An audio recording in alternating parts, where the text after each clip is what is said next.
Stop it. Quit faking illness to slow me down. You're just a housewife. My husband, Matt, brushed off my hand as I struggled, feeling unwell, and stormed out. I'd always thought marriage meant sticking together through thick and thin, but Matt left me hanging. Despair echoed in my mind as I started to black out. Someone unexpected reached out to help me in that moment. I'm Michelle, 32 years old. I tied the knot with my husband, also 32, a year ago, and we've been living a regular life since we met at work. He supported my decision to keep working after marriage. With both of us working, we split the household chores.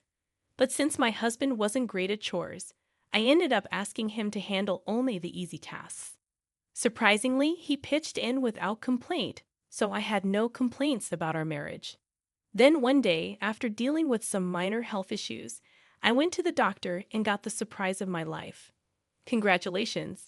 You're about 7 weeks pregnant, the doctor announced. My husband and I shared our excitement. I'm going to be a dad. It's hard to wrap my head around it, but I'm sure it'll sink in gradually. We chatted, looking forward to the future. I believed a happy life awaited us, but reality turned out differently. Hey, what's for dinner? It's your turn, right? And the bathroom needs cleaning too. My husband reminded me. I'm sorry. I felt terrible today and couldn't do anything. I replied, battling severe morning sickness, constant nausea, and struggling to even stand. I spent my days in bed, unable to work. I kept missing days, but my husband didn't try to understand my suffering. He was unsympathetic. To him, it seemed like I was just slacking off both at work and at home. He began expressing his frustration more openly with heavy sighs. Hey, don't use pregnancy as an excuse to slack off. I have to work outside. You should handle the household chores, he scolded. I often wondered how he could say such hurtful things, but to my husband, who came home stressed from work, a wife unable to handle household chores must have been frustrating. I considered retreating to my parents' home until my health improved, but I worried it would drive a permanent wedge between us. Morning sickness is temporary, and it should ease up in another couple of months, so I resolved to tough it out until then. However, my husband's disdainful behavior only worsened over time. Although the morning sickness eventually faded, my health remained poor, leading to multiple hospital stays. I made the difficult choice to take a break from work. I couldn't risk jeopardizing the baby's health by overexerting myself during pregnancy. Even after discussing it thoroughly with my doctor and employer, my husband's complaints persisted. Stop depending on me for everything. If you can't work or manage chores, it's your problem, he griped.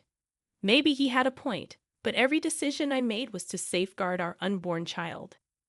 Why do I deserve such treatment? Despite enduring his unfair behavior, I mustered the courage to bring up our living expenses. My sick pay isn't much. Could you chip in more from your salary? But he remained indifferent. Why should I have to cover your expenses too? Doubts about my future with this man crept in, and my anxiety grew with each passing day. I had hoped that getting pregnant would bring positive changes, but everything seemed to go wrong instead. The final blow came from my mother-in-law, Mary. Michelle, how are you feeling? She asked me one day. Mary had raised my husband single-handedly after divorcing when he was young. She's a caring and active person who has always treated me with kindness. But then she said something that struck a nerve. It's important to stay active during pregnancy. Matt must find it tough to handle chores while working, so you should do your part. Mary's words hit me like a tidal wave. I know she means well. She's been through childbirth herself and has valuable experience. But in that moment, all I could hear was, stop being lazy. Handle all the chores if you're not working. It only made things worse. You're absolutely right, I replied, pretending to agree. I had considered opening up to Mary about my husband's unfair treatment, but her lack of understanding left me feeling even more alone. If you need anything, just let me know, Mary said before ending the call, but I was left feeling unsettled and unresolved. Then came the breaking point. I woke up that morning feeling feverish, battling aches and occasional waves of nausea. Despite my condition, I pushed through and managed to prepare breakfast for my husband. But as I collapsed onto the couch, he looked at me with disdain and remarked, "You don't need to exaggerate how difficult it is." After he left for work, my health took a turn for the worse, and I realized I wouldn't be able to muster the energy to cook dinner. Should I order takeout? I pondered. No, money's tight. I reminded myself.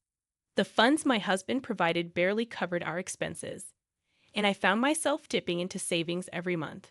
With the looming medical costs of childbirth, I worried about our financial stability. Summoning the courage, I called my husband. "I'm really not feeling well today. I'm sorry, but I can't manage dinner. Could you grab something on your way home?"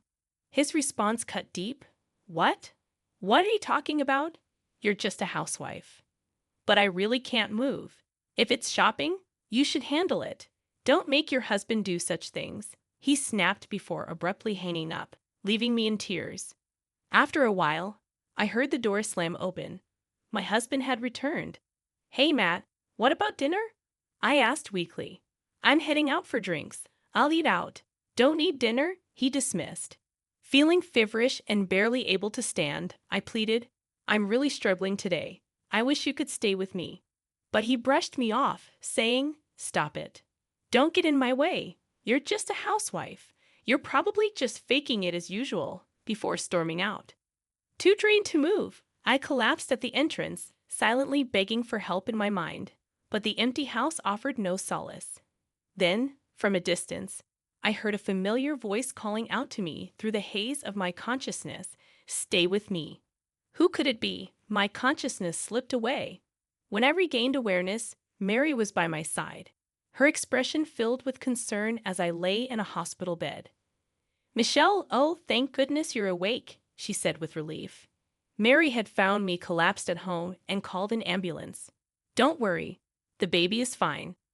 I'll call the doctor," she'd assured me before quickly leaving the room, wiping away her tears. The doctor informed me that I had severe anemia along with a seasonal cold, which posed risks for the baby. Despite feeling feverish, I was shocked to hear that I had a high fever upon arrival at the hospital. "But how?" Mary questioned me, explaining that she had come over to reprimand me for supposedly slacking off on household chores. After hearing constant complaints from my husband, she decided to check on me and found me collapsed at the entrance. "I'm sorry. I acted harshly without listening to your side," Mary admitted, expressing regret for her earlier judgment. However, there was another reason for her visit. "I wanted to thank you for the gift. That red cardigan suits you so well." It had been Mary's birthday last week, and since I got married, I made sure to send her gifts on both Mother's Day and her birthday. Aware of her increasing sensitivity to cold as she aged, I chose a cardigan this year, stylish yet practical, reflecting her youthful spirit. "I remembered every word you've said, and I truly appreciate the thoughtful gift," Mary acknowledged, her voice trembling with emotion. "I had begun to wonder if you were truly as lazy as my son claimed," she confessed, tears welling up as she apologized for the misunderstanding. "It's all right. I've been wanting to talk to you about my husband, but it's been difficult to find the words," I confessed through tears to Mary. Having her by my side brought some relief to my heavy heart. As we both shed tears, Mary's expression turned to one of fiery anger. "That man, my own son, is unforgivable for letting his pregnant wife suffer like this," she exclaimed, her lips trembling with fury as she tightly clutched her handkerchief. "Michelle, what do you plan to do about your relationship with him?" When I shared my honest thoughts, Mary nodded in solidarity. "I'm here for you, always by your side," she affirmed, her supportive words giving me the courage to take action. After spending a week in the hospital, I was discharged with Mary by my side. Not once did my husband reach out to me during my stay. At that point, I was beyond caring. Upon returning home, I was hit by a repulsive odor, despite having been gone for just 4 days. "What's that smell?"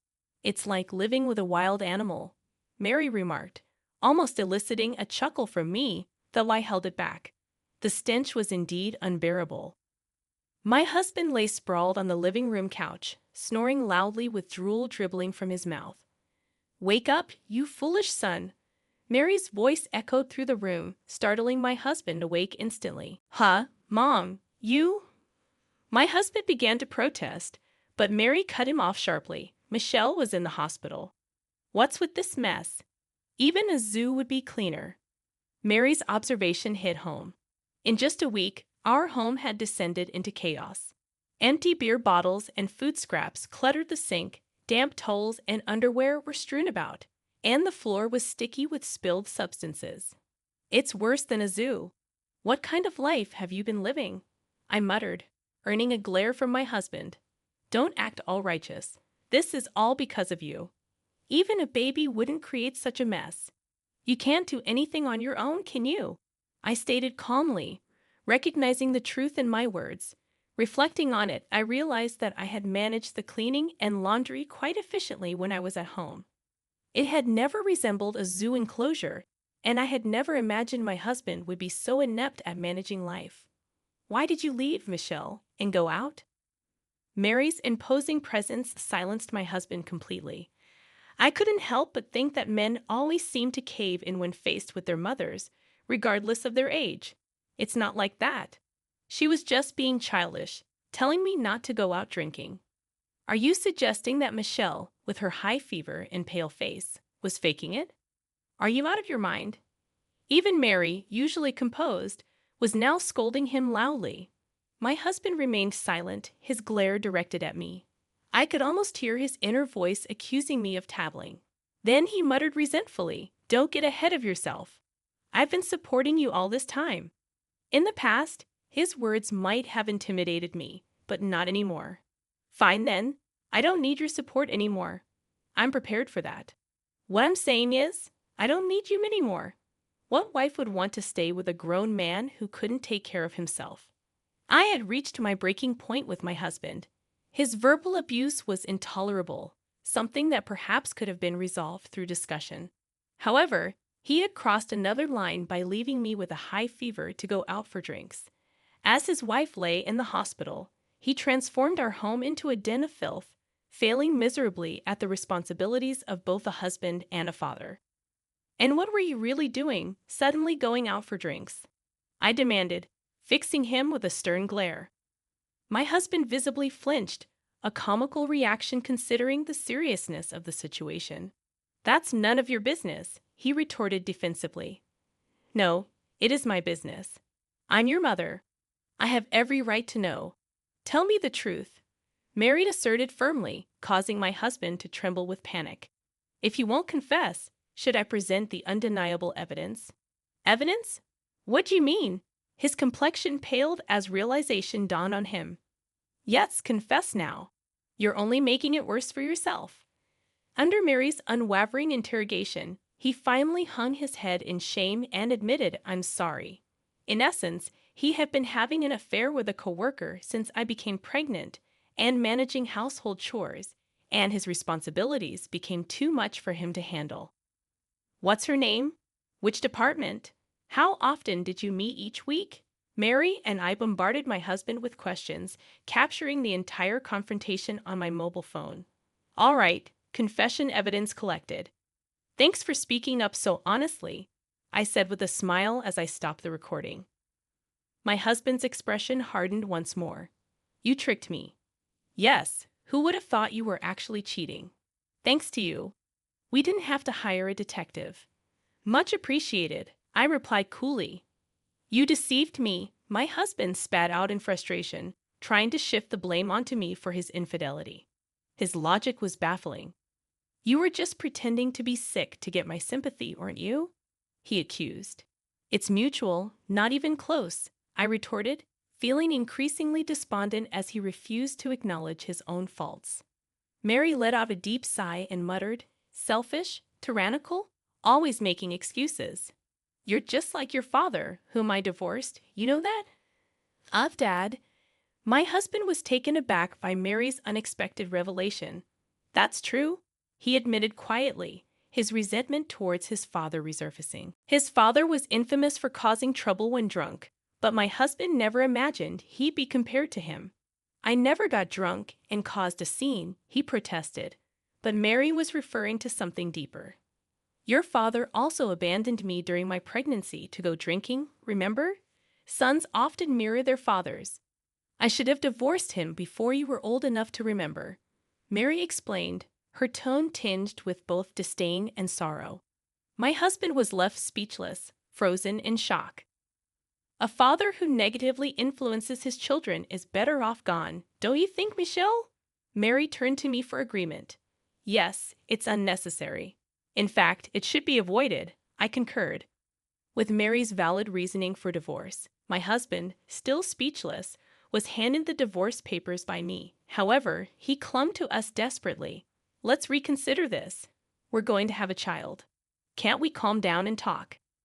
His pleading tone resembled that of a child begging his mother. What are you saying? That ship has sailed long ago, I replied firmly. So what am I supposed to do now? He asked, covering his face in distress, but still showing some resistance. Mary delivered the final ultimatum. Enough. If you persist in clinging to Michelle, I'll sever our mother-son relationship. What will you choose? Why won't you take my side, Mom? He appeared defeated, while Mary stood resolute by my side until the end. Eventually, I filed for divorce in my 7th month of pregnancy. I hadn't anticipated our relationship deteriorating with the impending arrival of our child, but perhaps it was inevitable. Following the divorce, I moved back to my parents' home and gave birth to a healthy baby boy. My parents were taken aback, having been unaware until my return with a visible pregnancy. The lawyer recommended by my father handled the divorce proceedings, ensuring compensation for the mental and financial distress I endured. Additionally, I made sure the other woman contributed her share post-divorce. Despite my ex-husband's repeated visits to my parents' house, pleading to see the child, I responded with biting sarcasm. When will you fulfill your child support obligations? To which he nonsensically replied, we don't need that. We're family, we belong together. What nonsense! Just fulfill your basic duty as a father. Even if you were a failure as a husband, you still have responsibilities as a parent, or are you even worse than zero in everything? I watched as my husband left, his expression resembling that of someone struck on the head, visibly dejected. His father's influence must have left a lasting mark on him.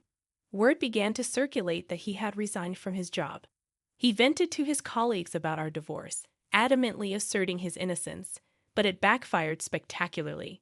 Whether he truly believed he was blameless or not, his recounting of the verbal and physical abuse he inflicted on me only fueled disdain from his coworkers. Simultaneously, rumors of his affair with a female coworker spread like wildfire.